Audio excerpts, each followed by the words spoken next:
अस्सलामुअलैकुम वरहमतुल्लाहि वबरकातुहू। नाज़रीन मोहतरम, मैं हाफिज़ रज़वी और आप देख रहे हैं AHR इस्लामिक टीवी। नाज़रीन मोहतरम, जिस तरह कि आप तमाम हज़रात जानते हैं कि आज जो है अल्लामा साद हुसैन रज़वी साहब के जो केस के हवाले से एक बहुत ही बड़ा दिन है, क्योंकि आज अल्लामा साद हुसैन रज़वी साहब की वो नज़रबंदी की जो हुकूमत ने अपनी हरदर्मी और बदनीयती का मुजाहरा करते हुए 1 माह के लिए आगे की थी, तो उस हवाले से आज सुप्रीम कोर्ट के अंदर जो है वो एक बहुत ही अहम मीटिंग हुई थी और सुप्रीम कोर्ट के अंदर एक इजलास बैठा था। तो नाज़रीन मोहतरम, बहुत ही बड़ी खुशखबरी की न्यूज़ है और बहुत ही अहम न्यूज़ है। तहरीक लब्बई पाकिस्तान के कारकुनान जब इस खबर को सुनेंगे तो यकीनन आपका जो दिल है एक बार बहुत ज़्यादा खुश होगा।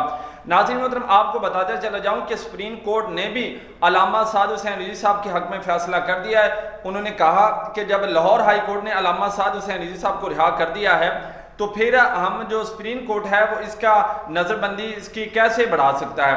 तो नाज़रीन मोहतरम, सुप्रीम कोर्ट ने कहा है कि अल्लामा साद हुसैन रज़वी साहब को जो है वो फिलफौर रिहा किया जाए। जी हाँ नाज़रीन मोहतरम, अल्लामा साद हुसैन रज़वी साहब को फिलफौर रिहाया करने का जो हुक्म है ये सुप्रीम कोर्ट से भी मिल गया है। अब इंशाल्लाह बहुत जल्द जो हमारे कायदे हैं वो हमारे दरमियान होंगे और इस हवाले से इंशाल्लाह जो ही कोई लेटेस्ट अपडेट आती है तो उससे भी आपको आगाह किया जाएगा।